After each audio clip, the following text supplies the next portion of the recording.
Welcome to West Film, where every movie has a story worth telling. From heart-pounding action to twisty mysteries and dramas that stick with you, we dig into the plot, the characters, and the moments that make each film worth your time. So grab a seat, get comfortable, and let's jump into today's movie. This is West Film. Your story starts here. Once the danger has passed, the guilt sets in hard. The serpent was never truly evil, it was just a wounded creature swept up in the chaos of violence. So Aang and Katara use waterbending's healing properties to tend to its wounds. It's here that Aang gets his first real taste of spiritual healing, learning that bending isn't only a tool for fighting, but also a way to restore balance. After making it through the Serpent's Pass, the group presses on toward Ba Sing Se. Omassu might have seemed like the Earth Kingdom's greatest stronghold at first, but Ba Sing Se operates on a completely different scale. It's the city everyone dreams of reaching as the last real hope for safety, which, naturally, makes it the exact target Azula wants her father to strike next. Back in the Fire Nation,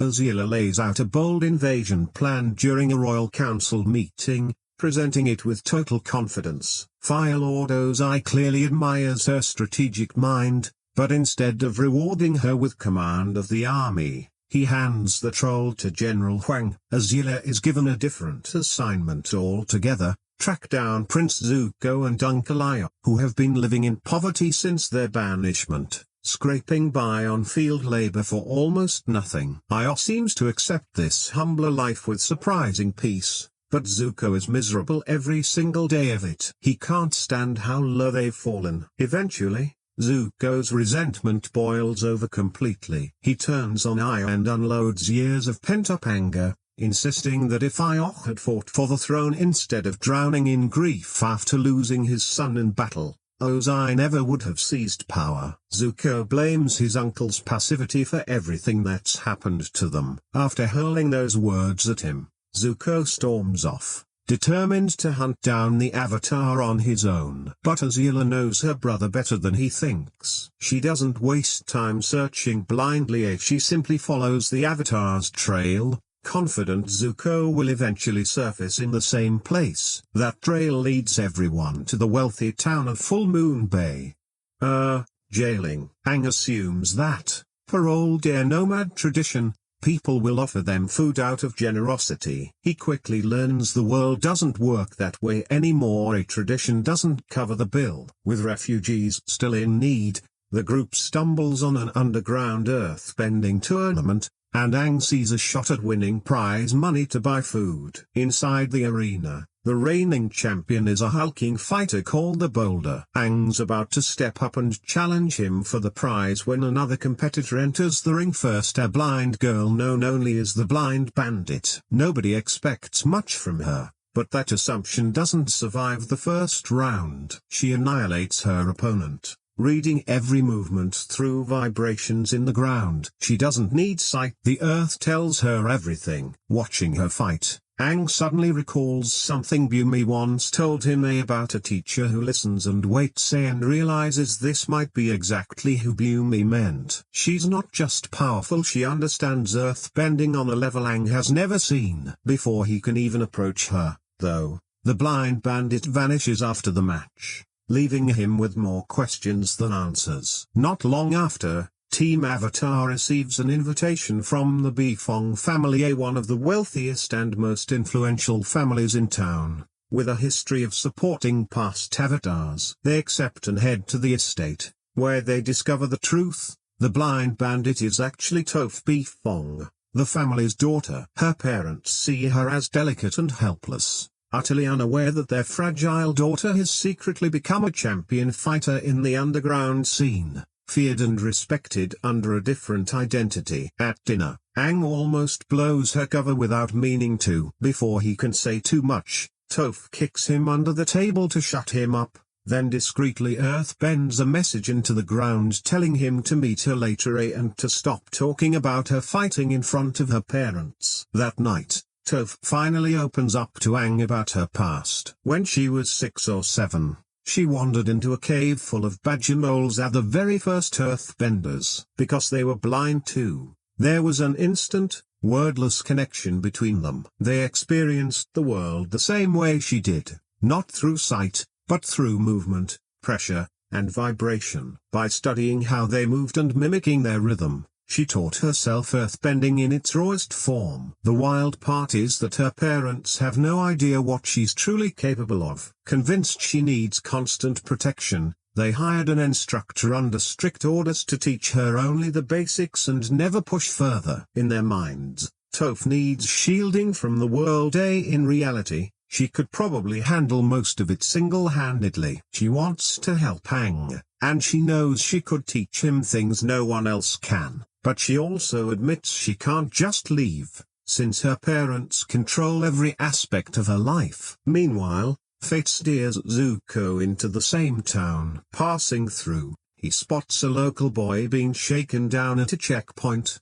soldiers demanding half his produce just to let him pass. Zuko steps in and handles it, and the grateful boy and his sister offer him shelter for a while. But the second he hears the Avatar is nearby, everything changes. He heads out immediately, only to be intercepted by ATLA first. She tells him their father has reversed his decision, Zuko's banishment is lifted, and she's been sent to bring him home. Zuko doesn't buy it for a second, and the standoff quickly turns physical. Right as Team Avatar arrives on the scene, Toph jumps into the fight too, flexing just enough power to make ATLA reconsider her rods. Forced to pull back, ATLA doesn't leave without getting one last hit in. She strikes Aya, who had rushed in to protect Zuko. Team Avatar offers to heal him with waterbending, but Zuko flatly refuses. His pride won't let him accept kindness from the very people he's spent so long chasing. It's honestly frustrating,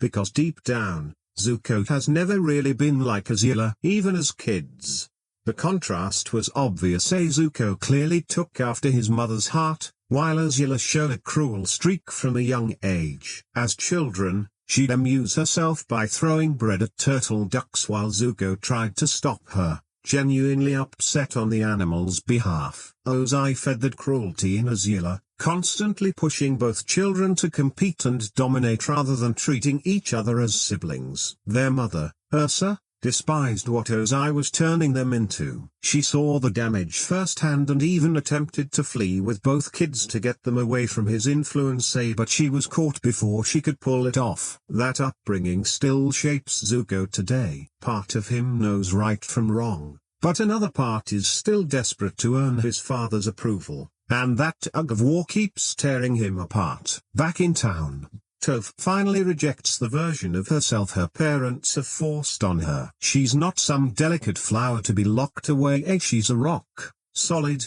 stubborn, impossible to control. She makes her choice and leaves with Team Avatar. Furious, her parents refuse to accept that she's chosen her own path and instead hire the boulder to track her down and haul her back by force. With Toph now officially part of the crew, the group continues toward Ba Sing Se. As they near the city, Toph senses something tracking them underground and quickly realizes they're being followed. To protect the refugees, she and Aang come up with a plan. The two of them will draw the pursuers away while Sokka and Katara lead everyone else safely to the city. It doesn't take long to figure out who's chasing them. Bounty hunters hired by Toph's parents to bring her back, whether she wants to go or not. Toph turns the ambush into an impromptu earthbending lesson for Aang, but he struggles badly. Earthbending just doesn't click for him, and the chaos of the fight makes it worse. Everyone's shouting advice at once, bounty hunters included, until Aang is completely overwhelmed. In the end, he abandons earthbending altogether and falls back on waterbending to take the hunters down. When they finally reach the outskirts of Ba Sing Se, they hear familiar voices coming from inside the wall. Their friends have already been arrested and gauged. Luckily, Toph knows exactly how to fix that. The moment she reveals her family name, the guards' whole attitude flips. Suddenly everyone's treated with total respect, the prisoners are freed, and the refugees are welcomed into the city. Getting the refugees safely inside was supposed to be the finish line, but the mission isn't over. Sokka the Mechanist To's father, the inventor warns them that Sozen's comet is returning, a cosmic event that will supercharge Fire Nation firebending to dangerous levels. Aang realizes they can't afford to just wait it out. He wants an audience with the Earth King to convince him to strike first, before the comet makes the Fire Nation unstoppable. Reaching the Earth King, though, turns out to be far harder than expected. Their assigned guide, Judy, becomes an obstacle almost immediately. On the surface she's cheerful and polite, always smiling, but underneath, she controls their every move, locking them into a rigid schedule and blocking anything outside the approved plan. Even when Katara wants to visit sick refugees, Judy shuts her down with that same forced pleasantness. Eventually the team lands an invite to a lavish celebration in the upper ring, where it becomes painfully clear how disconnected Ba Sing Se's elite are from the war raging outside. They live behind their walls as though the outside world doesn't exist, utterly convinced the city is untouchable. General Sung, an arrogant officer, makes the attitude explicit when he tells Aang that the suffering beyond the walls simply isn't their concern. Aang tries going around the system to reach the king directly, but the ATLA, the Royal Guard, intercepts him before he gets close. It feels like a dead end, until Long Feng shows up, a minister with enormous influence. He seems surprisingly helpful at first, a warm welcome, thoughtful gifts, and a promise to personally deliver Aang's warning to the king. It sounds sincere enough. But when Long Feng supposedly relays the message, the Earth King just shakes his head at whatever he's told. Aang never gets the chance to speak for himself, and the meeting never happens. Frustrated and running low on patience, Aang vents to Long Feng about everything the Mechanist told them regarding the comet, not realizing that by revealing how much he knows, he's just made himself and his friends targets. That same night, Sokka's contact vanishes. The ATLA take him silently, and nobody in the city seems to notice a thing. Meanwhile, outside the city, ATLA continues hunting Zuko and Aya, chasing them to a crowded port. The place descends into chaos as people scramble for an escape ship, and ATLA shows zero mercy. Anyone too slow to board gets cut down. In the panic, Aya takes a bad fall, and his condition starts deteriorating fast. Once aboard, Zuko crosses paths with Jet and the freedom fighters. Jet sees an opportunity and proposes sneaking into the captain's quarters to steal food. Zuko wants nothing to do with it until Jet mentions there's medicine in that same room, medicine that could keep Aya alive. That changes everything. The break-in exposes just how complicated Jet's morality really is.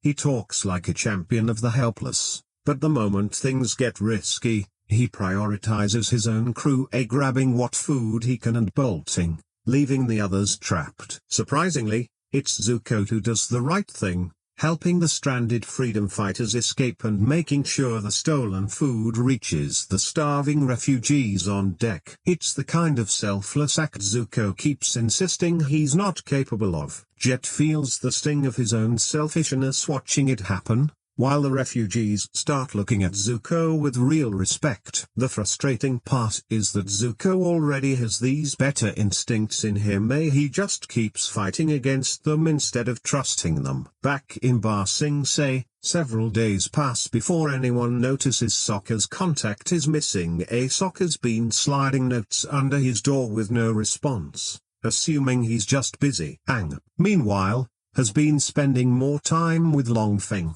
who keeps up the friendly ally act. Aang's bending is improving, but one obstacle keeps holding him back. He relies too heavily on sight and struggles to sense what he can't see, which keeps him from truly connecting with the deeper side of his abilities. Katara's taken a different approach to life in the city. At night, once Judy's asleep, she disguises herself as a Kyoshi warrior, a full face paint included, and sneaks into the lower ring to help the people the wealthy have ignored. The truth starts to surface thanks to professors, the scholar Sokka met at the royal party. When Sokka mentions offhand that his contact hasn't answered in a week, Z grows alarmed and tells him disappearances aren't unusual in Ba Sing Se. If someone asks too many questions or knows something that threatens the city's illusion of peace, the ATLA make them disappear. Long Feng tries to control the narrative, telling Team Avatar their missing contact was actually a Fire Nation spy. It's not a complete lie, which makes it more dangerous. It gives Aang just enough truth to keep trusting him. He believes it at first,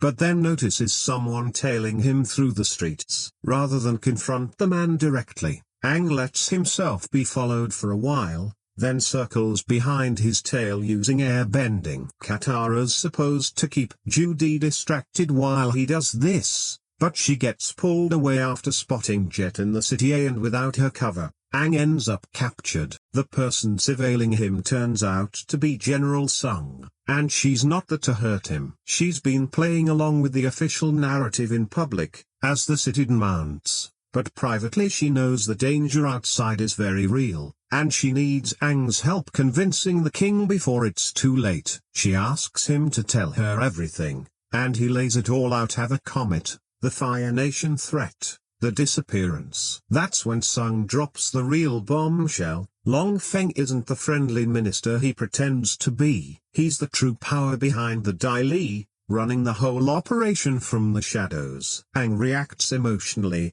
refusing to believe it. Long Feng has treated him like a friend. He storms toward the palace, determined to demand an audience and clear things up himself. But Long Feng intercepts him first and introduces him to a brand new Judy, smiling with the exact same hollow cheer as the last one. That's the moment it clicks for Aang. The original Judy wasn't reassigned. She was replaced. He's been played from the start. Katara's detour, meanwhile, leads her straight to Jet, and what she overhears isn't good. He's plotting to attack Fire Nation citizens who've been granted shelter in the city. Tensions had been building after a Fire Nation man treated some homeless people cruelly in the street. Zuko, in his blue spirit disguise, confronted the man, and during the scuffle, the man's shop caught fire. Afterward, the neighborhood blamed the Fire Nation refugees collectively, even though most had nothing to do with it. Jet wants to weaponize the Tanga to drive them out of the city,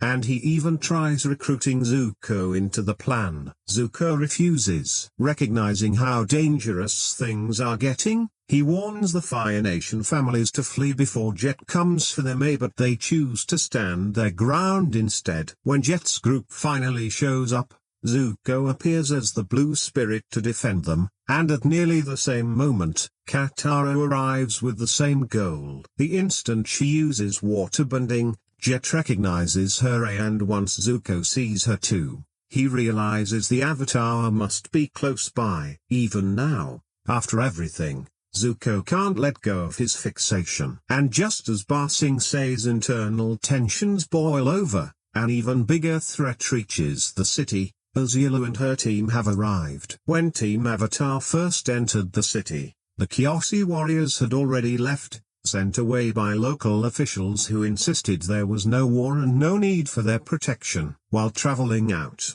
their warriors spotted the Fire Nation army advancing toward Ba Sing Se, but before they could turn back and warn anyone, ATLA ambushed and captured them, shipping them off to a Fire Nation prison. ATLA's group wastes no time putting the stolen Kyoshi uniforms to use, marching straight into the city disguised as the very people Ba Sing Se trusts most. To sell the act, they parade General Huang through the gates as a captured prisoner, proof of their supposed victory over the Fire Nation. The citizens buy it completely, welcoming their heroes without ever suspecting that the deadliest threat in the war has just walked in wearing their allies' faces. Meanwhile, Team Avatar needs hard evidence about the comet if they're going to convince the Earth King. Rumors won't cut it anymore. Professor suggests one possible source, a legendary spiritual library once owned by Wan Shi Tong, the spirit of knowledge. But the library isn't just sitting out in the desert waiting to be found. Years ago, Wan Shi Tong pulled it into the spirit world after humans used its knowledge to fuel war, leaving behind only a faint spiritual scar in the physical world. Since Jet knows the area better than anyone, He helps guide them to the spot. Once they find it, Aang projects the group into the spirit world and they come face to face with the hidden library. Wan Shi Tong doesn't welcome them warmly. He has no love for humans, and for good reason. The last time people entered, Fire Nation soldiers found information they could weaponize and burn part of the collection rather than let it help their enemies. Professor manages to change his mind by offering a scroll from a past scholar. The library runs on exchange. Knowledge for knowledge. Wan Shi Tong accepts, but issues a firm warning. Nothing found inside can be used for war or any kind of attack. Once inside, the group splits up to search the endless shelves. Aang runs into the spirit of a past avatar, who delivers a heavy warning. If an avatar dies while in the avatar state,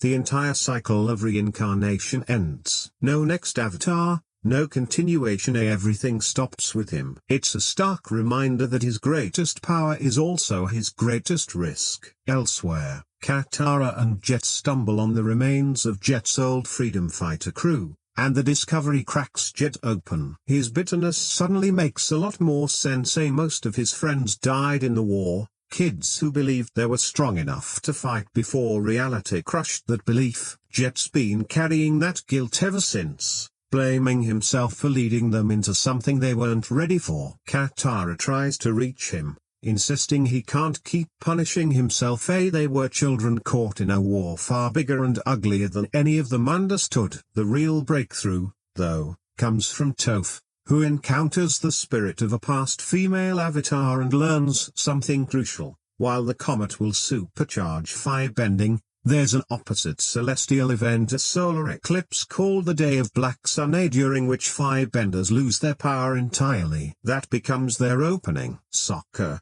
trailing a spirit fox through the stacks, finds a celestial chart that could help them pin down exactly when the next eclipse will occur. The team gathers around it, racing to narrow down a date that could change the course of the war. But before they can secure information, Professors betrays them, telling Wan Shi Tong they intend to use his knowledge for war. The spirit erupts with fury to him. This is exactly why humans can't be trusted. Doesn't escape judgment either. Wan Shi Tong despises betrayal as much as violence, and the professor becomes the first to face the consequences. The massive owl spirit turns on the whole group, chasing them through the library as they scramble for the exit. Toph is the first to make it back to the physical world, but the danger isn't over. Wan Shi Tong starts collapsing the entrance from his side, trying to seal everyone inside forever. Toph plants herself in place and uses everything she has to hold the structure up with earthbending, buying the others just enough time to escape. The cost is steep. While she's focused on holding the entrance, she can't defend anything around her, and in that vulnerable moment, Apu is attacked and taken by unknown assailants. Back in the spirit world, Jet makes his final choice, sacrificing himself to distract Wan Shi Tong long enough for the others to get out. Thanks to him, the team escapes alive. But when Aang returns to the physical world, relief isn't what hits him, it's fury. Apu is gone, and in his pain, Aang turns that anger on Toph, blaming her for not protecting him. Even shaken by the loss, the discovery of the eclipse gives them a real shot at stopping the Fire Nation. Now they just need to get the information to the Earth King. General Sung sneaks them into the palace hidden inside a wine delivery cart, slipping past the guards undetected. When they finally meet the king, it becomes clear just how thoroughly Long Feng has shaped him. He isn't cruel or power-hungry, he's gentle, sheltered, and painfully naive, spending his days tending his garden, completely unaware of the war tearing the world apart beyond the walls. He isn't really ruling Ba Sing Se in any meaningful sense. He's a figurehead kept deliberately innocent. Team Avatar lays everything out, hoping the truth will finally break through. But before they can fully convince him, Long Feng arrives and starts dismantling their credibility piece by piece. He brings up Katara's secret Kyoshi warrior activities as stirring unrest in the lower ring. He exposes Toph's family's dealings supplying machinery to the Fire Nation. He identifies Sokka's missing contact as a Fire Nation informant and points out how close Sokka was to him. Every accusation carries just enough truth to make the group look suspect. Long Feng doesn't need outright lies, just enough distortion to make the king doubt who to trust. Then the king turns to General Sung and asks directly whether Team Avatar is telling the truth. She says they're lying, not because she believes Long Feng, but because he's holding her daughter hostage, leaving her with no real choice. Still, King Kuai doesn't dismiss everything he's heard. One detail nags at him. Long Feng concealed the presence of an entire Fire Nation army gathering at the border, and that kind of deception can't be easily explained away. Quietly furious, he starts calling for strategic meetings. But the damage has already spread too far. Back at their hideout, Aang finally loses control of everything he's been bottling up. Still grieving overwhelmed by betrayal, pressure, and fear, he lashes out at his friends. It turns out he'd been completely unaware of almost everything Long Feng brought up, and that realization stings while they were supposed to be working as a team. Each of them had been running around the city chasing their own problems, keeping secrets, and making decisions without telling the others. Katara turns her anger on Sokka,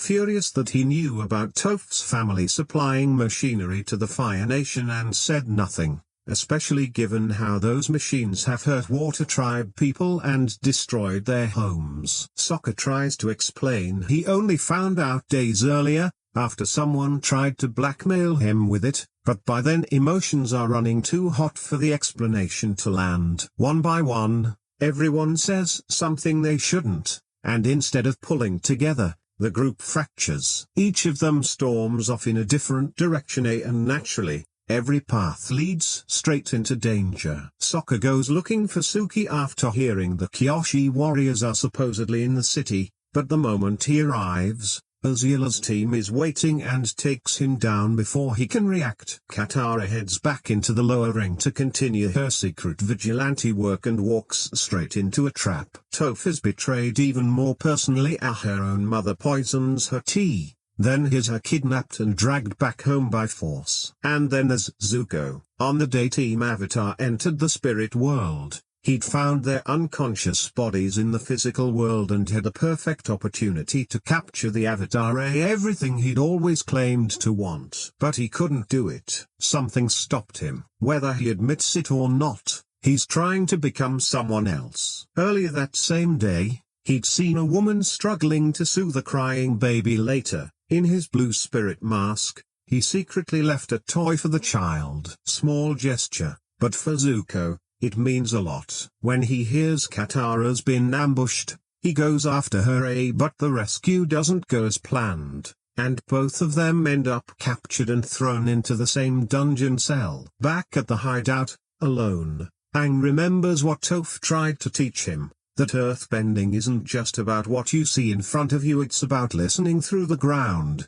feeling vibrations, understanding what the earth is telling you. He's always relied on sight when bending, but this time he shuts his eyes and focuses purely on sensing. Deep beneath the city, through stone and soil, he finally picks something up. Appa immediately goes looking for help and learns of an underground prison hidden beneath the city. Investigating, he finds the two Aoh has discovered Zuko's been arrested and knows of a secret entrance built long ago by a past avatar, one that can only be opened using all four elements. With Aoh providing fire, Aang completes the requirement, and together they make their way in, rescuing Sokka first before pushing deeper to find Katara and Zuko. Katara never knew the blue spirit's true identity, so learning it was Zuko all along sends her anger through the roof. Zuko doesn't make excuses, he tells her plainly that he wants to change,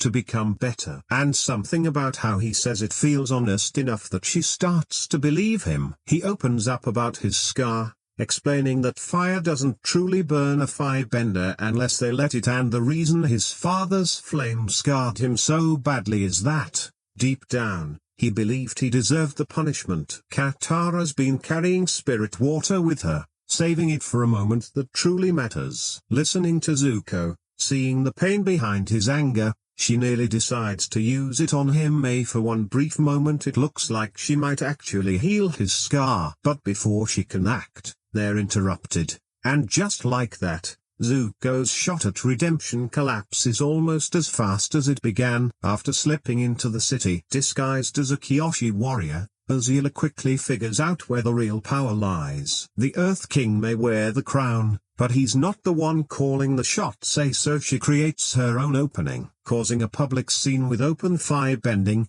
She lets the Dai arrest her and bring her straight to Longfeng. Face to face with him, she offers a deal: help her capture the Avatar and Zuko, and she'll help him eliminate anyone standing between him and full control of the city. Longfeng agrees, having General Sung arrested to remove a major threat. But he makes a fatal mistake bringing Azula before the Earth Kingdom Council. She was never planning to serve his agenda. She wants the whole kingdom for herself. She kills the council members and seizes control of the Dai on the spot. Longfeng realizes far too late that he's handed the city to someone colder, sharper, and far more dangerous than he ever was. When Aang crosses paths with Longfeng trying to flee the city, Longfeng tells him what Azula has done. Now the coup is already underway, and Ba Sing Se is collapsing from within. Azula then finds Zuko and offers him exactly what he's been chasing since the beginning: a path home, his banishment erased, his honor restored, his place in the Fire Nation returned. The city's already fallen into their hands. All he has to do is stand beside her. And after coming so close to choosing differently, Zuko gives in almost instantly, turning against Team Avatar. With Azula now commanding the Dai and her allies already inside the walls, the battle spirals fast. Toph breaks free of the metal cage her mother trapped her in, becoming the first earthbender ever to bend metal, and joins the fight. But even her incredible new ability can't overcome the sheer number of enemies. Pushed to his limit, Aang enters the Avatar state, his power surging and forcing their attackers back. For a moment it looks like he might actually stop Azula, but when the chance comes to end it, he hesitates. Azula doesn't. She strikes him through the chest with lightning. Aang holds Zuko and Azula back just long enough for Katara to reach Aang and escape with him. With Appa finally free,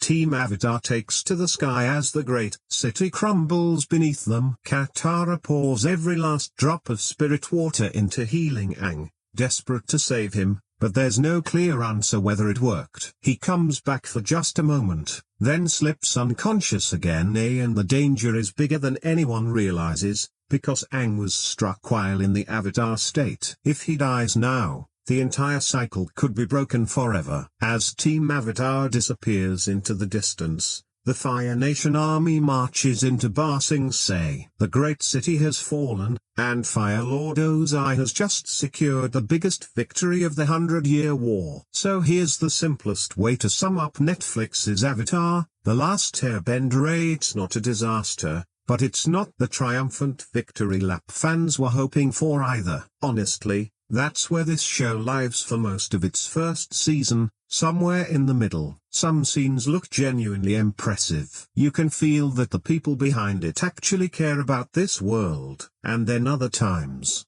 you can feel the cracks: shaky acting, overly heavy writing, pacing that either rushes through something important or drags in places that should have more energy. But I don't want to pretend there's nothing here, because there is. As a fantasy series, it works on a basic level. The world is compelling, the elemental bending gives it a strong visual identity, and there are enough solid moments scattered through the season to keep it from feeling like wasted time. It has atmosphere, scale, and that big adventure feeling, even if it doesn't always hold on to it for long. What's strange is that I never felt like the show was completely falling apart. It's more like it keeps almost getting there. You'll get a scene with great visuals, or a character moment that starts to land emotionally, and you think, okay, now we're getting somewhere. Then the dialogue stiffens, or the scene over-explains itself, or the energy just drops, and you're reminded this version still hasn't found its rhythm. That's probably the most frustrating part. It's not bad enough to write off, but not strong enough to fully celebrate either. If you're coming to this with zero history with the animated series, I could see it working well as a solid fantasy watch. You get a simple, effective premise, a lost avatar, a world out of balance, an aggressive fire nation, and a young hero who has to grow into a responsibility far bigger than himself. That's easy to follow, easy to get invested in, and the season does a reasonable job giving you enough reason to keep watching. But if you grew up with the original or even just watched it recently, this live-action version faces a much steeper climb, because the animated show had this rare blend of humor, emotion, adventure, and character growth that felt effortless. This one feels like it's trying, sometimes visibly so, and you can respect the effort even as you feel the weight of it. There are stretches where the show feels too careful, too polished, too serious, almost afraid to relax and let its characters just breathe. That matters, because Avatar was never only about plot. It was about the journey, the friendships, the small jokes, the quiet moments between big battles, the sense that these kids weren't just sprinting from one major event to the next but actually growing together. This version understands the story. It doesn't always understand the pulse of it. Still, I'd be lying if I said I didn't enjoy parts of it. There's enough visual spectacle, enough sincere performances, and enough respect for the source material to make it worth discussing. It's not the lifeless failure some feared, and it's clearly a step up from that old live-action movie nobody likes to think about for too long. But it's also not the kind of adaptation that makes the original feel replaced, not even close. For me, this first season feels like a foundation, a rough one, maybe, but not a broken one. There's real potential here, and you can see how it could improve: sharper writing,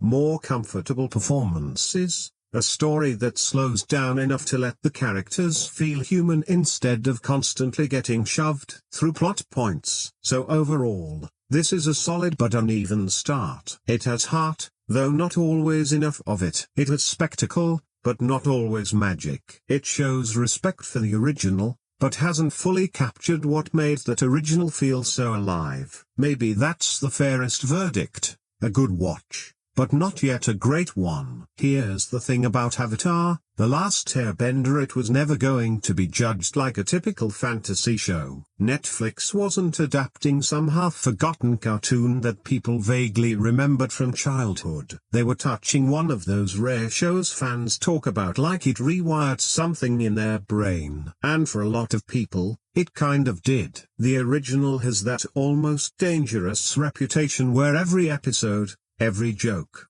every character beat has been rewatched, quoted, and fiercely defended for years. So before this live-action version even starts, it's carrying baggage, not just expectations, but real weight. When a story is loved that intensely, the question stops being "is this good?"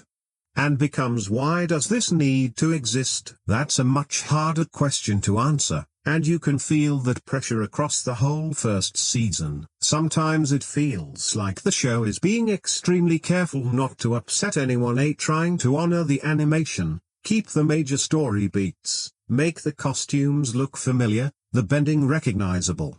The characters remind you of the versions you already love. I get it, change too much and fans tear you apart for disrespecting the source. Don't change enough, though, and you're just asking people to compare you to a version that already worked better. That's the trap this show is stuck in. The animated series had the freedom to be funny, weird, emotional, spiritual, childish, mature, and adventurous, sometimes all in the same episode. It could pivot from a goofy soccer moment to something genuinely tragic without the tone snapping in half. That balance is brutally hard to recreate in live action, especially once everything has real faces, real costumes, real sets, and a much heavier default sense of seriousness. To be fair, the Netflix version doesn't feel careless, that matters. This isn't some lazy cash grab made by people who don't understand the appeal. You can tell everyone involved knows they're handling something important. The problem is that respect alone doesn't create magic. Sometimes the show feels like it's carrying the original on its back instead of walking beside it. That's why even the good moments come with a small asterisk. A bending scene looks cool,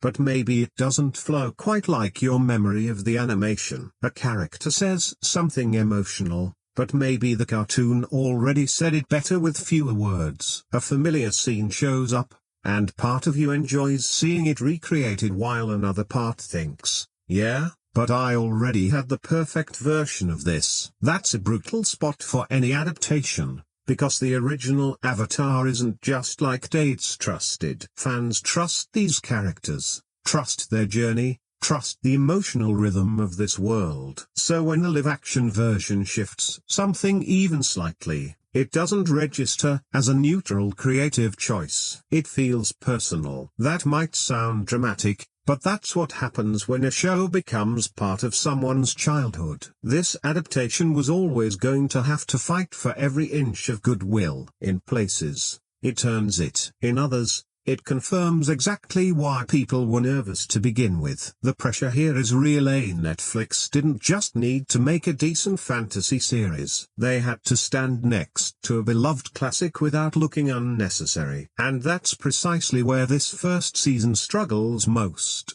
It's not fighting bad source material, it's fighting something that already felt complete. Now, we can't talk about this show without addressing the elephant in the room, the 2010 movie. I know everyone's already taken their turn kicking that thing while it's down, and at this point criticizing it almost feels like piling on a corpse. But it keeps coming up for a simple reason: it left a scar. For a lot of fans, it became the worst-case scenario for what happens when a beloved animated story gets drained of all its life on the way to live action. So when Netflix announced another attempt, people weren't just skeptical, they were traumatized. That's probably the one area where the 2024 series wins easily. Whatever problems this show has, and it definitely has them, it's still worlds better than the 2010 version. It's clear someone here actually watched the cartoon. It understands the basic shape of the world, knows the characters need actual personalities, knows bending should feel exciting, knows the Fire Nation, Water Tribes, and air nomads need to feel like pieces of one living universe. That sounds like a low bar, and honestly, it is. But after that movie, even baseline respect for the material feels like relief. This version at least tries to make the world feel grand. The bending has weight. The costumes and sets are recognizable. The mythology gets treated with a degree of care. Aang isn't just a blank-faced chosen one drifting through scenes. Zuko gets genuine emotional focus. Aok has moments of warmth and wisdom, even if not all of them land perfectly. Ozai feels like an actual presence instead of a name lurking in the background. So yes, compared to the movie, this is an obvious improvement. But here's the catch: beating the 2010 movie doesn't automatically make you great, and that's where some of the praise gets complicated. A lot of the defense boils down to, well, at least it's not that movie. Sure, fair, thank God, but eventually the show has to stand on its own. It can't survive forever by pointing at a worse adaptation. The real comparison was never just the movie, it was always the animated series. And against that yardstick, Netflix's version looks a lot more uneven. Against the movie, it feels respectful, energetic, complete. Against the cartoon, it feels heavier, stiffer, less emotionally natural. The movie failed because it misunderstood almost everything. This series is more frustrating precisely because it understands a lot of things and still struggles to make them feel alive. A very different kind of disappointment. The 2010 movie left you wondering how so many obvious things went wrong. The Netflix show leaves you seeing the good intentions, the money on screen, the actors visibly trying and still asking, Why isn't this hitting harder? In a strange way, that makes it harder to dismiss. It's not a soulless wreck you can laugh off and move past. It has enough good pieces to make you want it to succeed. It gives long-time fans real moments to enjoy and gives newcomers a much cleaner entry point into the story. It proves live-action Avatar doesn't have to be embarrassing. But it also proves that clearing the shadow of the 2010 movie is only step one. Now the bigger challenge is capturing Avatar's actual spirit. And that's where this series is still finding its footing. Netflix cleared the lowest bar with ease. The trouble is,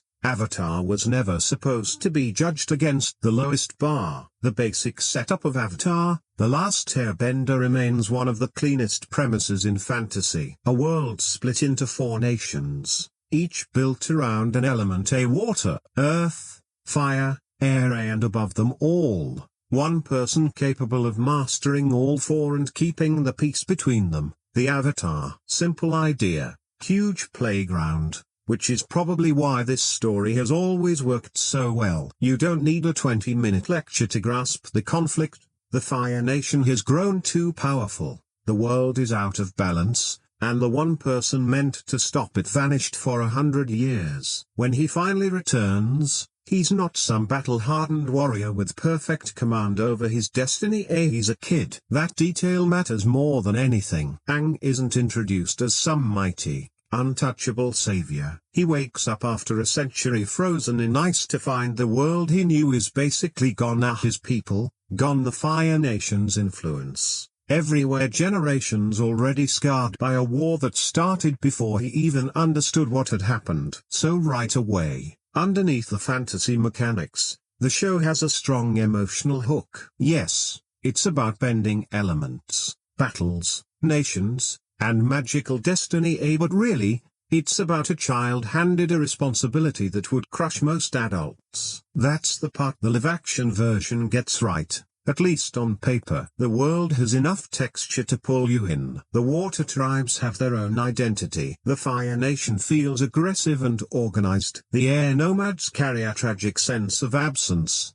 introduced entirely through what's been lost. And the idea of one avatar connecting all these worlds gives the story natural momentum. Every new location can reveal a new culture, a new war wound, or a new piece of Aang's role. That's strong fantasy storytelling, and the show benefits from how clear its central journey stays. Aang has to master the elements. Katara and Sokka join him. The Fire Nation wants him captured or destroyed. Zuko hunts him for his own reasons. Everyone's moving toward something, and even when the season rushes, the spine of the story never gets confusing. You always understand what's at stake. The Fire Nation isn't just some faceless villain army. Its domination has reshaped the world. Villages live in fear. Cultures have been damaged. Families torn apart. People have built entire lives around surviving a war that started long before many of them were born. So when Aang returns, his arrival doesn't feel small. It feels like a myth suddenly becoming real again. That's a fantastic engine for a story. Where the live-action version gets uneven is in how it delivers that world. The premise is powerful,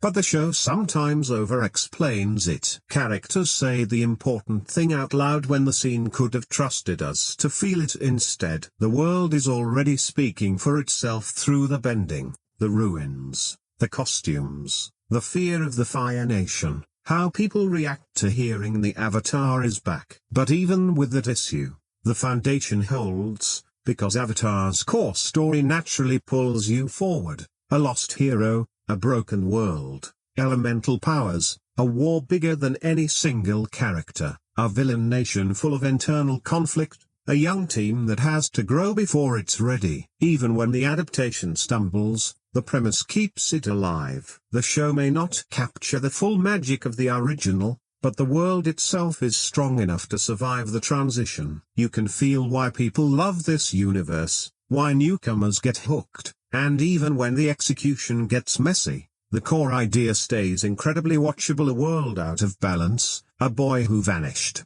a war that never stopped, and an avatar who has to grow up fast enough to save everyone. This is one of the strangest things about this show. Your reaction to it depends heavily on what you brought into it before pressing play. If you're coming in fresh and no childhood attachment, no memorized episodes, I can genuinely see it working better for you. You get a big fantasy setup, elemental powers, a lost hero, a dangerous fire nation, a young team crossing a war-torn world. There's enough action, spectacle, and mythology to feel like a solid adventure series. Maybe not flawless, but easy to watch and binge without constantly pausing to compare every scene to something else. And that matters, because a newcomer doesn't know a character's personality got softened, doesn't know which joke got cut, doesn't know which storyline got merged with another, on which emotional beat used to hit harder in animation. They're just watching the story unfold. From that angle, the Netflix version has a fair amount going for it: a strong premise, cool bending, an easy-to-follow world, and a clear reason to keep going. For a first real introduction to Avatar, finishing these 8 episodes and thinking, yeah, that was pretty good, I'd watch more makes total sense. But for long-time fans, it's a completely different experience, because they're not just watching what's on screen, they're feeling what's missing. That's where the adaptation starts to struggle. Fans of the original remember the warmth, the humor, how Aang and Sokka slowly became a found family instead of 3 characters running from plot point to plot point. They remember how the show could be silly one minute and devastating the next without either side feeling cheap. So when the live-action version rushes a moment, flattens a character, or swaps playful energy for serious dialogue, fans notice instantly. And it's frustrating, because the original wasn't loved just because the story was good, it was loved because of how it breathed. The pauses mattered, the jokes mattered, the awkward kid behavior mattered. Even the smaller feeling episodes were quietly building relationships that paid off later. This version sometimes feels like it understands the plot better than it understands the experience of watching the original. That's probably why the reaction has split so cleanly. New viewers see a polished fantasy show with strong effects and a compelling world. Longtime fans see an adaptation that kept the skeleton but lost some of the heartbeat. Neither reaction is wrong, they're just 2 very different ways of watching. And there's a middle group too, people who love the original but came in open-minded, who might enjoy seeing bending in live action or appreciate the Fire Nation material and visual effort, but who still hear a small voice in the back of their head saying, "This is fine, but the original did it better." That's this adaptation's biggest problem, not that it's unenjoyable, but that if you already know how rich this story can feel, the live-action version can feel like a good-looking version of something deeper. For newcomers, it's an entry point. For long-time fans, it's more of a test of patience, nostalgia, fairness, and how much change you're willing to tolerate before the thing you love starts feeling too different. There's no single clean answer here. If this is your first trip into Avatar, Netflix gives you plenty to enjoy. If you grew up with the animated series, this version is harder to embrace without reservations, because you're not just asking, is this good? You're asking, does this still feel like Avatar? And depending on what the original meant to you, that answer might shift from episode to episode. In a lot of ways, the Netflix version genuinely tries to be faithful, and you can see that almost immediately. This isn't an adaptation that throws everything out and says, trust us, we know better. It follows the same basic journey. Aang is still the lost avatar, Katara and Sokka still find him, the Fire Nation is still the looming threat. Zuko is still chasing the Avatar with that wounded intensity, and the broader shape of Book 1 is still recognizable. On a surface level, the show does a decent job. Familiar locations return, important characters show up, side stories fans will instantly recognize get included. You can feel the creators looking back at the original and trying to honor it. Even small callbacks, like the Cabbage Merchant, are clearly there to make long-time viewers smile. And honestly, that effort matters after the damage done by the previous movie. Just seeing a version that respects the names, the mythology, the nations, and the emotional direction of the story feels like relief. The series understands this world has rules, that bending isn't a random superpower, that Aang's return means something far bigger than one kid waking up from ice. But faithfulness gets complicated when the show keeps the story while shifting the feeling. A scene can look technically close to the animated version and still land differently. A character can wear the right costume, deliver a similar line, stand in the right place, and still feel slightly off. That's the hard part of adapting something like Avatar. You can copy the map, but if the emotional rhythm is wrong, the journey still feels different. Some of the changes make sense on paper. With only 8 episodes, the show has to combine material, move faster, and reshape events to fit a live-action season. I don't think every change is automatically bad, as some clearly come from a desire to build bigger, denser episodes rather than replicate the cartoon beat for beat. But not every change lands. At times, the season feels like it's pulling pieces from different points in the original story and forcing them together before the characters have earned them. Storylines get merged, characters appear earlier than expected, arcs get shortened or softened, and because of that, some moments meant to feel important end up feeling like they're there simply because fans will recognize them. That's not quite the same thing as storytelling. The biggest issue is that the animated series had patience. It could let characters grow slowly, let a joke breathe, spend time on a seemingly small adventure that quietly built a relationship. The Netflix version, while largely loyal to the main plot, often skips that connective tissue, and that tissue was a huge part of why the original worked. So yes, the show is faithful in plenty of visible ways. It respects the world, tries to preserve the major story, wants to satisfy fans rather than alienate them. That puts it in a much better place than a careless adaptation. But being faithful isn't just about what happens, it's about why it matters. And that's where this version still struggles. It remembers the outline but doesn't always capture the personality. It recreates the journey but rushes through some of the feeling. It brings the animated series into live action, but sometimes you can feel the soul slipping between scenes. I wouldn't call it unfaithful, that's too harsh. It's more like a respectful adaptation that occasionally misjudges what needed protecting most. Not just the plot points, the costumes, the bending, but the warmth, the looseness, the little imperfections in the characters, the sense that this was a story about kids growing up together inside a world at war. That's the version fans remember, and it's the version Netflix is still working toward. Every live-action remake of a beloved animated story eventually has to answer the same question. Why does this need to exist? Obviously it can be made. Netflix has the budget, the technology is better now, bending can look impressive on screen, and there's a massive fan base ready to click the moment the title appears. From a business standpoint, that's an easy call. A famous nostalgia-driven name, fantasy action, young characters, global appeal. Of course somebody greenlit it. Creatively, though, the question is harder, because the original animated series is still right there. It hasn't disappeared or aged into unwatchable territory. This isn't one of those cases where the idea was great but the execution needed a modern refresh. The original still works. The humor still lands. The emotional beats still hit. The world still feels rich.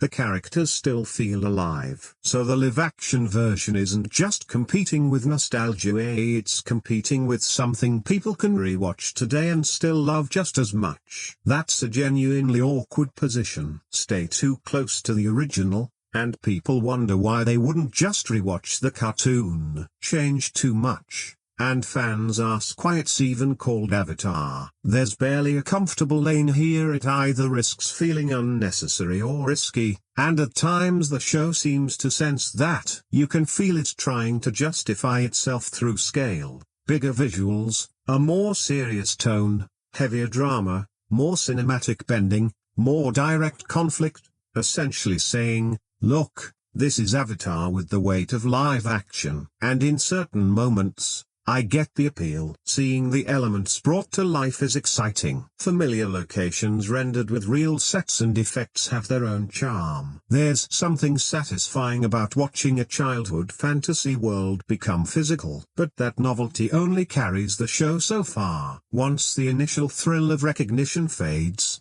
the series needs to offer something that feels necessary, and that's where it struggles. Too often it feels like it's retelling a story that already had better timing, sharper character chemistry, and a clearer emotional rhythm. It looks like a prestige fantasy series, but the reason for its existence never quite becomes convincing. That said, I don't think the show is worthless. Say that would be too simple. There are viewers who'll discover Avatar through this version entirely. People who don't watch animation or never gave the original a shot. This might be their door into the world, and that counts for something. A live-action adaptation can genuinely widen a story's audience, and this one has enough strong material to pull that off. But for fans who already know the animated series, the live-action version has to do more than simply exist. It has to add something. Not just extra scenes or more exposition or darker lighting and bigger fire blasts,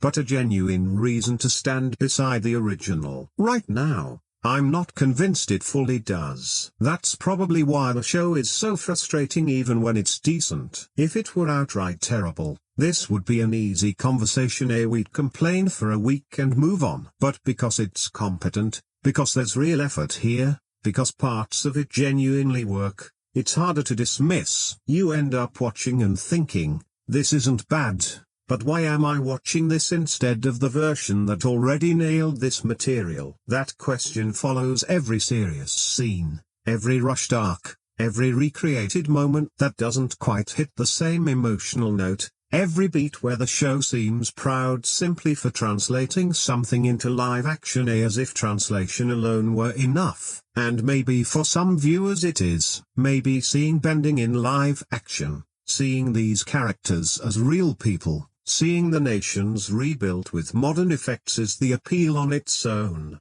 And I can respect that. There's nothing wrong with wanting to view a beloved world through a new lens. But for me, this remake still feels like it's searching for its own purpose. It proves live-action Avatar can be watchable. It proves the material can survive outside animation far better than the 2010 movie suggested. What it hasn't yet proven is that this version needed to exist as more than just another version. That's the real challenge going forward. Not just being faithful, not just being better than the old movie, but becoming something that feels essential in its own right. Because when the original is already great, not bad isn't reason enough. One of the biggest problems with this show is that it always feels like it's in a hurry, not in a fun, adventurous way. More like there's a checklist hidden behind the camera and every episode is racing to cross off as much as possible before the credits roll. You can feel the Netflix structure fighting against the story. The animated version had room to take a small detour,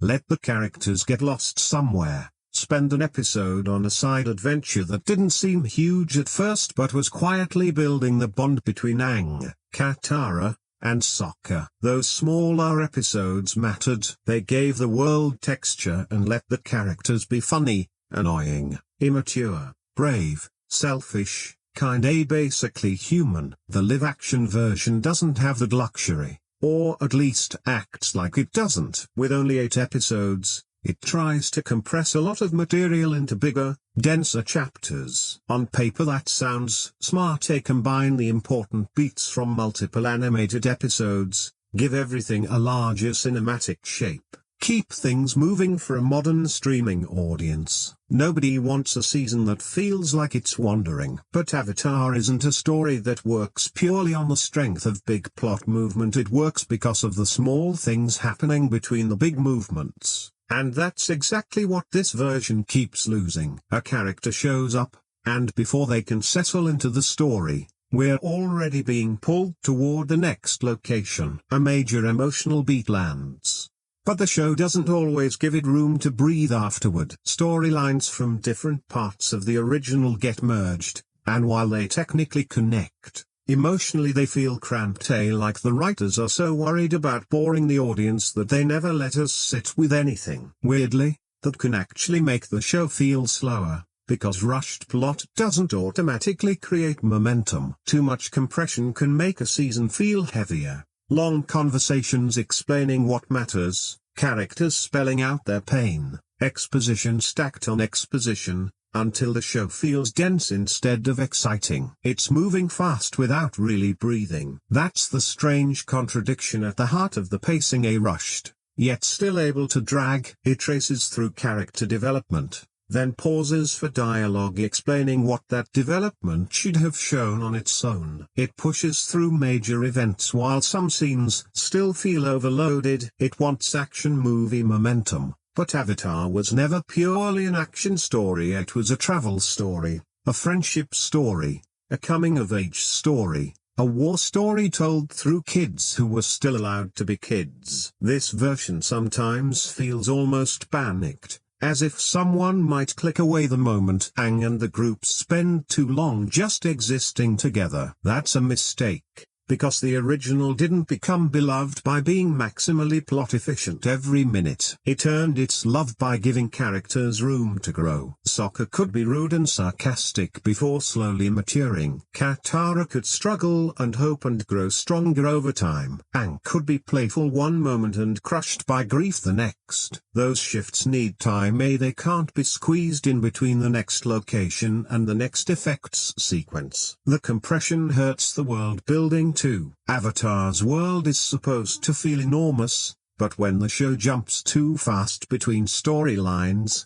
it can start feeling smaller. Places become stops on a checklist instead of cultures with their own rhythm, and supporting characters become nods to what fans will recognize rather than people who fully live inside the story. That's frustrating, because you can see the potential. When the show slows down even slightly, it improves. The stronger later episodes hit with more end-of-season weight because the stakes get clearer and the emotional focus tightens. Certain material, especially around the Northern Water Tribe, shows the show finally building towards something instead of constantly rearranging pieces. Even there, though, not everything lands as hard as it should. As some viewers found the finale satisfying, others found it flat, and honestly, both reactions make sense, because while the scale and visuals are there, the show hasn't always given the relationships and emotional build-up enough room to make the ending hit with full force. Pacing isn't just about speed, it's about timing, knowing when to move, when to pause, when to trust silence, when to let a joke sit, when to let a character fail without immediately explaining the lesson, when to let the audience connect the dots themselves. This adaptation sometimes seems not to trust those pauses. It wants to keep the story moving, which is understandable, but Avatar doesn't get better just by moving faster. The adventure needs motion, yes, but it also needs air. Those softer spaces between big moments where the characters become more than familiar names from the original.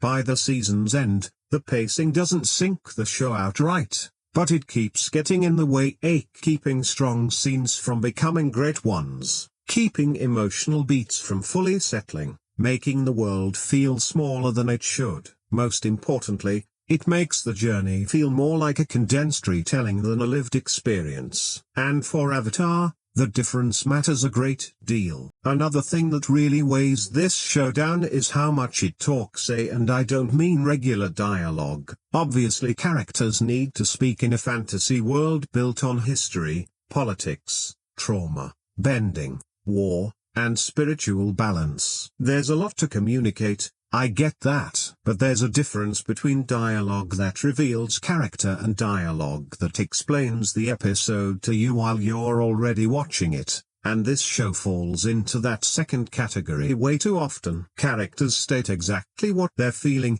then explain why they're feeling it, and then another character responds by explaining what it all means for the story. After a while, it starts to feel like the writers don't trust the audience to understand anything unless it's said out loud. That's frustrating, because Avatar is already an extremely visual story capable of communicating on its own. Aang standing in the ruins of his former home says more than any speech could. Zuko's silence around Io conveys shame and pain better than another line about honor ever could. Katara watching people suffer under the Fire Nation doesn't need extra narration. The bending, the costumes, the destroyed villages, the fear people carry. All of that is storytelling in itself.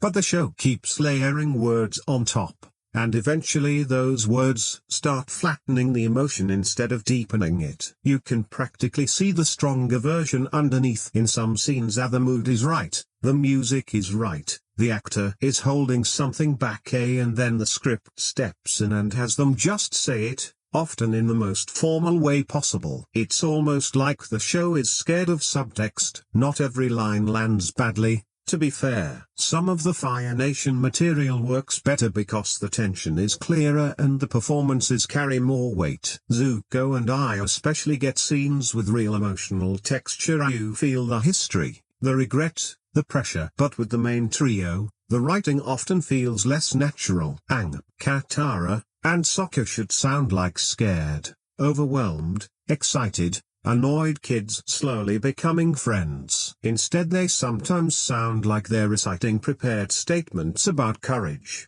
pain, responsibility, and destiny. Important ideas, sure, but when every emotion gets announced out loud, the characters stop feeling spontaneous. The original had such a good ear for casual characterism. People joked, interrupted each other, said dumb things, got defensive, misread each other, acted like actual kids. When the serious moments arrived, they hit harder precisely because the characters hadn't spent every scene talking like they knew they were inside an important story. The live-action version feels more self-conscious, wanting everything to matter so badly that it makes everyone talk like everything matters, and when every conversation carries that weight, heaviness stops feeling special. Emotional moments need contrast, ordinary beats, humor, awkward pauses, characters who don't always have the perfect line ready. That's what gives a story life. This exposition habit also affects pacing.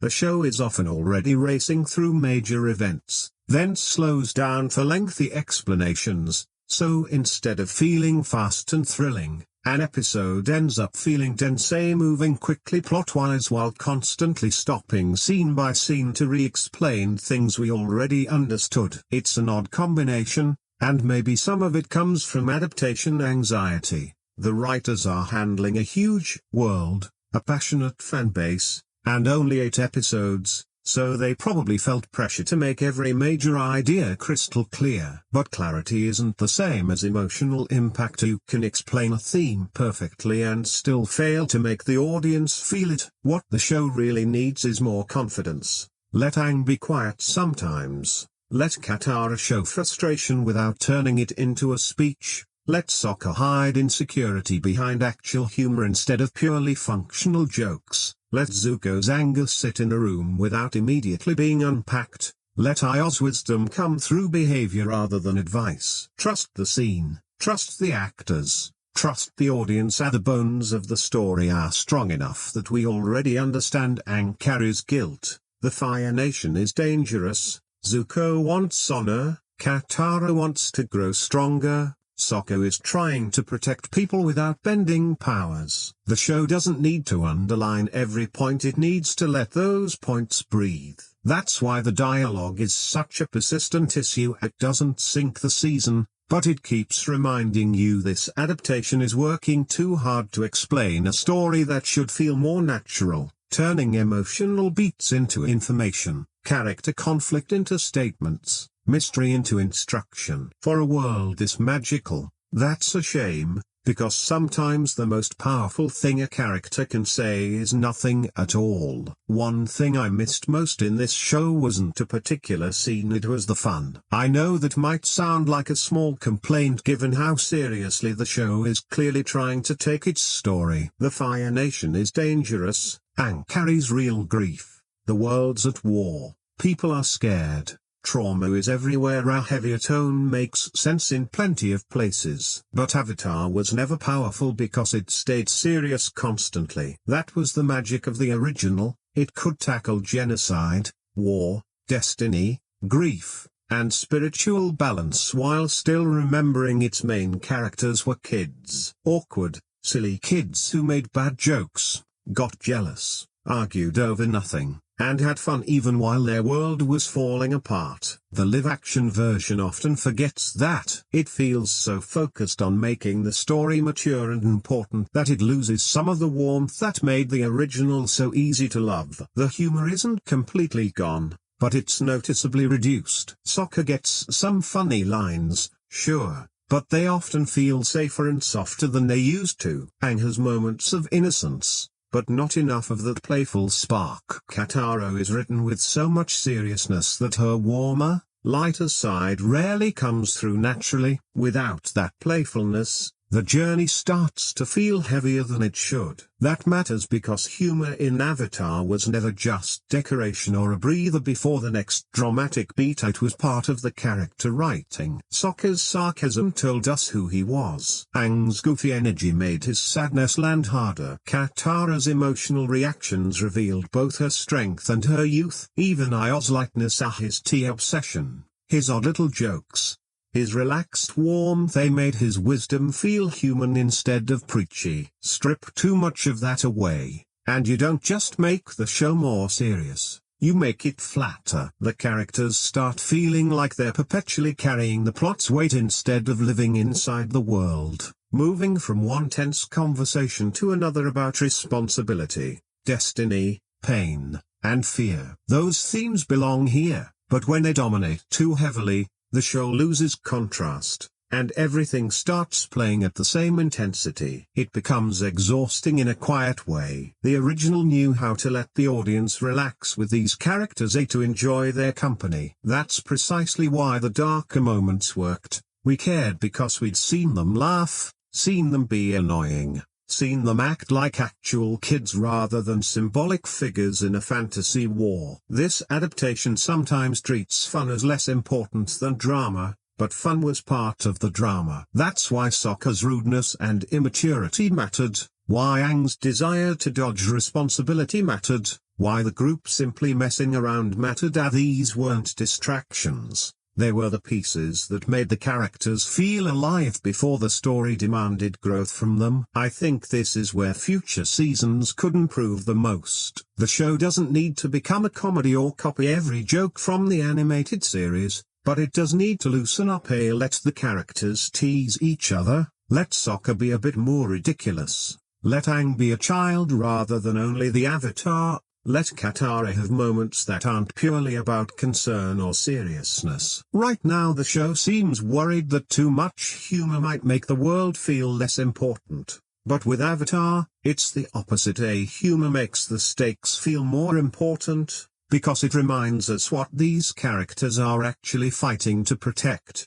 not just nations or balance or destiny, but life. The messy, warm, funny, imperfect life that exists between all the big speeches and battles. That's the ingredient this adaptation needs more of, not just visual magic or respect for the plot. Warmth. Without it, Avatar still looks like Avatar, but it doesn't always feel like it. The thing about Avatar is that the adventure was never really about getting from one location to the next. It was about the people traveling together. And that's one place where the Netflix version skips some emotional steps. Aang, Katara, and Sokka are supposed to become a messy little found family, not instantly or perfectly, but gradually irritating each other, protecting each other, misreading each other, laughing at the wrong moments, arguing over nothing, and somehow choosing to stay together anyway. That's what makes the journey feel alive. In the live-action version,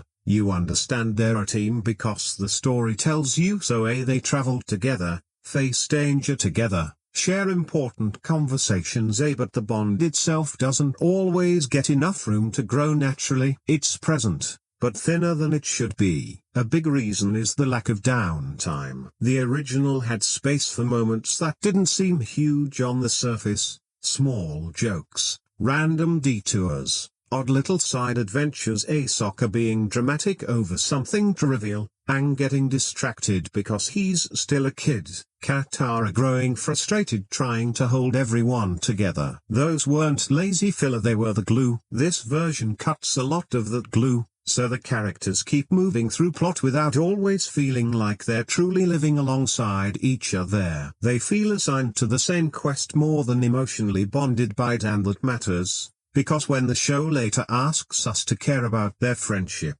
it hasn't always done the everyday work needed to make that friendship believable. You need the quiet scenes, the silly scenes, the moments where nobody's explaining destiny or trauma and the characters are simply being young, awkward, tired, annoyed, or excited. That's how an audience comes to feel like it actually knows them, not just as heroes, but as people. The live-action version seems wary of those pauses, always pushing forward, maybe because of the 8-episode limit, maybe to hold a streaming audience's attention, maybe out of a belief that serious fantasy needs constant stakes reminders. But the stakes hit harder when you actually care about the group, and caring comes from time spent with them. Aang especially needs that space. He's not just the avatar, he's a boy who lost everything but also still wants to laugh, play, dodge pressure, and enjoy being alive. Focus only on his burden, and he starts feeling more like a symbol than a kid, which weakens the tragedy, since his sadness works best sitting right next to his childish joy. Katara needed more room too. She can't simply default to being the emotional center. We need her warmth, anger, stubbornness, humor, impatience, and growth on display, not just serious material without enough texture between the heavy beats. And Sokka might be hurt most by this approach, since his personality depends so heavily on rhythm. His sarcasm, insecurity, overconfidence, protectiveness, and bad jokes all need something to bounce off of. He needs awkward group moments, time to be wrong and annoying and funny before slowly getting better. Soften him and cut the casual group banter, and his arc loses shape. That's the core issue. The friendship isn't completely absent, but it feels undercooked. There are glimpses of the version this could become: a look,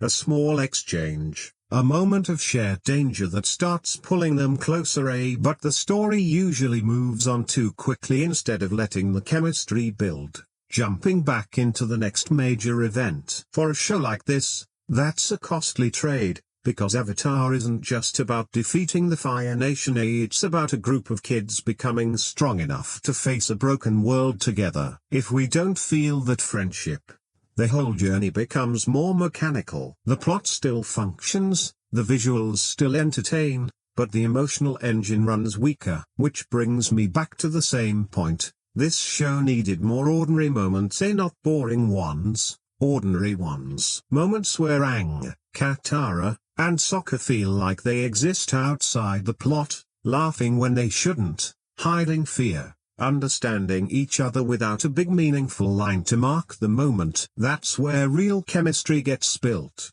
and if future seasons want to recapture more of what made Avatar special, this should be near the top of the list. Slow down, let the group breathe. Let them be kids on a journey rather than characters ferrying mythology from one episode to the next.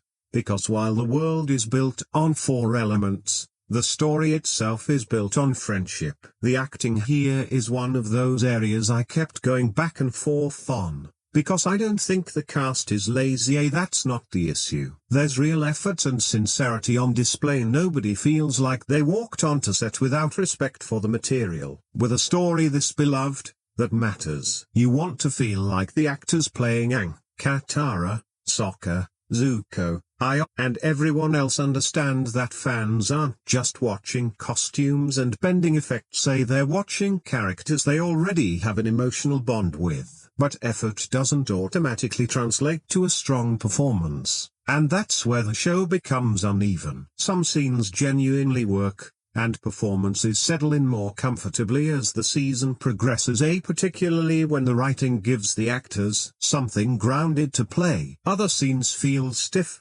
overly careful, or slightly unnaturally not always terrible, but noticeable enough to pull you out of the moment. In a fantasy show, that's a real risk, because the audience is already being asked to buy into bending, spirit worlds, flying bison, and elemental nations. If the acting feels wooden, that illusion weakens fast, and suddenly you're not inside the world. You're watching actors in costumes explaining plot. That happened a handful of times for me. The younger cast especially has a genuinely tough job, and I want to be fair about that. These aren't easy roles. Aang isn't just a cheerful kid. He's carrying guilt, grief, innocence, fear, and destiny all at once. Katara has to be warm, strong, wounded, hopeful, and stubborn without going flat. Sokka has to be funny without becoming a cartoon, but flawed enough that his growth means something. That's a lot to ask of young performers, and it gets harder when the dialogue itself doesn't sound natural. A script heavy with exposition and speeches can trip up even experienced actors trying to make it feel casual. So when performances feel stiff, I don't think the blame lands solely on the cast. The writing, direction, and pressure of recreating iconic animated personalities all play a part. Still, the unevenness is real. Some scenes need bigger emotional payoffs but land flat. Playful beats don't always have sharp enough timing. Some interactions feel rehearsed rather than lived in, and because the animated series was so expressively drawn, huge faces, fast reactions, exaggerated comedy, sudden emotional shifts, the comparison becomes brutal in live action, where that same energy has to come purely from the actors, and not everyone fully gets there. The Fire Nation side generally comes out stronger. Zuko,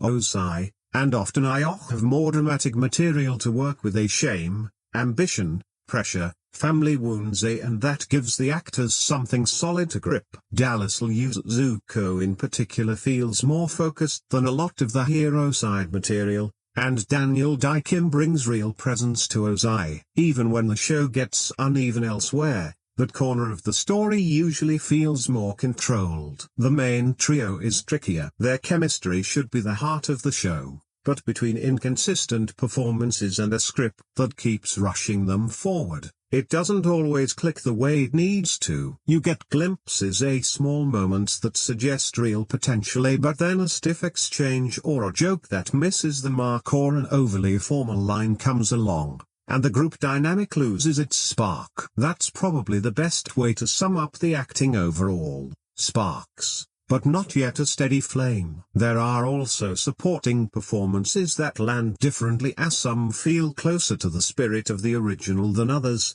Some actors seem more at home in this heightened tone, and others seem to still be figuring out how big or small to play the world. That inconsistency suggests the show itself is still searching for its performance register, grounded and serious, a little theatrical, playful and heightened, epic and coming of age all at once. The best version of Avatar is all of that simultaneously, but live action demands careful balancing, and this first season doesn't always manage it. That said, I don't think the acting is beyond fixing. This is actually one of the areas with the most room for growth. Young performers develop, chemistry can build over time, writers can learn what each actor does best, directors can loosen the scenes and let characters exist without feeling locked into speeches. So while performance is definitely one of the show's weaker points, I wouldn't call it hopeless. It's sincere and uneven, and honestly a little frustrating, because you can see what they're reaching for. The cast clearly wants this to work, but wanting it to work and making every scene feel alive are two different things. And for something this emotional and character-driven, the acting can't just be decent, it has to carry the soul. Right now it carries pieces of it, but not the whole thing. For a show like this, the main trio is everything. You can have the bending, the Fire Nation, the world building, the costumes, the score, the big speeches, but if Aang, Katara, and Sokka don't feel right together, the whole thing wobbles. And that's one of the biggest issues with this adaptation. The three of them are there, traveling and facing danger together, clearly meant to be forming a little family on the road, but the chemistry doesn't yet feel natural. It reads more like the show placing them in scenes together and expecting the bond to appear simply because we already know it should exist. That's not quite enough. The animated series made the group dynamic feel effortless. Aang brought innocence and wonder, Katara brought emotional drive and compassion, Sokka brought sarcasm, insecurity, jokes, and protective older brother energy. They balanced each other, and even their arguments had life in them. You felt the rhythm between them. That rhythm feels shakier here. Aang sometimes feels isolated inside his own burden. Katara feels locked into being serious and supportive. Sokka gets a handful of comedic lines, but not always enough real bite or awkward personality to play off the others. Instead of feeling messy and alive, the group can feel a little too controlled, a little too written. This is where the rushed structure really hurts them, because chemistry needs ordinary moments, say characters being tired, annoyed, bored, or amused together, jokes that don't matter, arguments not centered on destiny, small looks that say, yeah, these kids are slowly learning to trust each other. The show doesn't give them enough of that. It gives them danger, speeches, and shared goals, but shared goals aren't the same as emotional connection. Moving in the same direction doesn't automatically create closeness, and with this trio, that closeness is supposed to be the story's heartbeat. There are glimpses where it nearly works, say small exchanges, moments where the performers seem to relax, hinting at a stronger group dynamic down the road. It's not dead, there's real potential here. But in Season 1, the bond feels underdeveloped, especially compared to the Fire Nation material, where the relationships feel more clearly defined. Zuko and Aya, for instance, have a dynamic you understand even when it's imperfect. You feel the push and pull. With the main trio, the show sometimes assumes we already care about them as a unit simply because the original taught us to. But this version has to earn that on its own. That's the tricky part of adaptation. You can borrow names, costumes, destinations, and major story beats, but you can't borrow chemistry. It has to be built in the scenes themselves, through timing, reactions, silence, mistakes, and clashing personalities. Right now, the live-action trio still feels like it's waiting for that spark to catch. And I don't think that's purely an acting problem. The writing plays a huge role when dialogue is too formal or scenes are too focused on advancing plot. The performers don't get room to simply exist together. They're always explaining, reacting, preparing, or worrying, which makes the friendship feel functional rather than lived in. What I wanted more of was looseness. Let Aang be weird, let Sokka be more annoying. Let Katara push back harder, let them tease each other. Give them one scene where the world isn't ending for 5 straight seconds and they can just act like kids who've been thrown into something way too big. That's where the real magic starts, not in the glowing Avatar state moments, not even in the bending itself, but in believing these three would stay together even if the plot didn't force them to. By the end of the season, I understood the group conceptually. I understood what they were meant to represent. I just didn't always feel it the way I wanted to, and for Avatar, that's a real problem. The story can survive some uneven effects, a few awkward costumes, even changes to the plot. What it can't do without is Aang, Katara, and Sokka feeling like a genuine team, not just 3 characters walking through the same adaptation. Aang might be the hardest character in the entire show to nail, and I don't say that as an excuse for what doesn't work. I say it because the role is genuinely a nightmare to translate into live action. On paper he sounds simple, the Avatar, the chosen one, destined to save the world. But that's not what actually makes him interesting. What makes Aang work is the contradiction inside him, a powerful yet still a child, playful yet carrying grief, desperate to escape responsibility yet the only person who can restore balance. He's supposed to be innocent without feeling empty, sad without becoming miserable, heroic without turning into some flawless little warrior. That's an extremely difficult balance to strike. The Netflix version gets pieces of it right. There are moments where his sadness comes through clearly, especially around what he's lost. He didn't just wake up from a nap.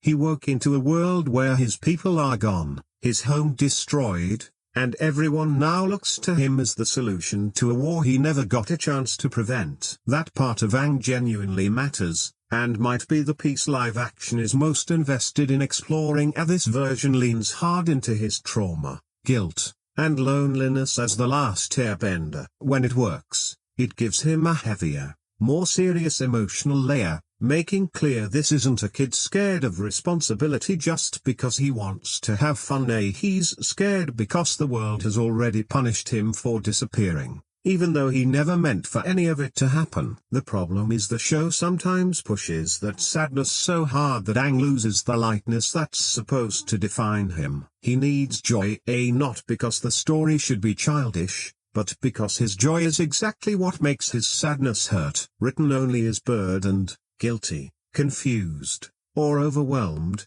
we lose the full emotional contrast. The original worked because he could be goofy and free one moment, then completely broken the next. You felt the child and the avatar fighting for space inside him. Here, the avatar side too often swallows the child, and when that happens, Aang starts feeling more like a symbol than a person. The show keeps reminding us of his destiny, that the world needs him, that he must become ready. All true, but there are moments where you just want him to breathe, laugh, be annoying, make a bad call because he's 12, not because the plot needs another emotional crisis. The performance itself is uneven too. Gordon Cormier brings the right sincerity and a natural softness that suits Aang, and you can tell he's genuinely reaching for the emotional truth of a kid who's lost everything, which deserves credit, since it would have been easy to play the character as simply wide-eyed and cute. But some scenes don't land as naturally as they need to. Delivery sometimes feels stiff, heavier dialogue can sound like it's sitting on top of the performance rather than coming from inside it, and the show occasionally pushes him into big emotional or heroic beats before the character has earned them in live action yet. That's not purely an acting issue, it's writing, pacing, and direction stacking pressure onto a young performer. Still, the result is noticeable. There are moments where Aang should feel magnetic but instead feels a little muted, moments where his fear or guilt should draw you in but get explained so directly that the power drains out of them. And when the show keeps him serious for too long, he loses some of that strange, bright energy that should make people want to follow him. The action side of his character is similarly mixed. Some bending moments look great when the effects land. You can see the idea of Aang as this fast, airy, light-driven fighter, but there are also shots, especially during flight, where the CGI becomes distracting, feeling artificial instead of graceful. Movement matters enormously for Aang. His bending style should feel playful and fluid, almost like dancing around danger rather than smashing through it, and when that doesn't translate, he loses another piece of himself. The bigger issue,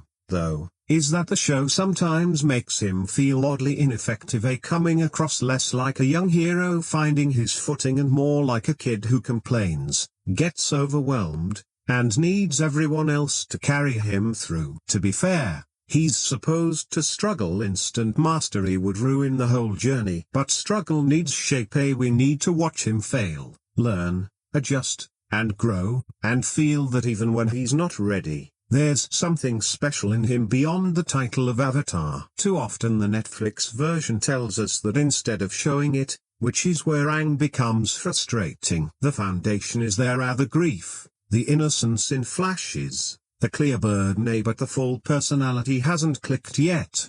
He needs more playfulness, more mischief, more quiet wonder, more moments of simply loving being alive. That's what would make the heavier scenes hit harder. Aang should break your heart precisely because you can still see the joyful kid underneath all the loss. Let that side come forward more. and his sadness stops feeling repetitive and starts feeling genuinely tragic. As it stands this season, Aang works in pieces. He's sympathetic, and the emotional angle often makes sense, but he doesn't yet feel as alive, funny, or naturally charismatic as the story needs him to be. Given that everything is supposed to orbit around him, that matters because a show can have great visuals, strong villains, and a huge fantasy world, but if Aang doesn't fully soar, the whole thing stays grounded. Katara is one of the characters where this adaptation really highlights the difference between recreating a role and actually capturing a personality. On paper, she's still here, caring, determined, still wanting to grow stronger, still emotionally tied to her tribe, her family, and the damage the Fire Nation has done.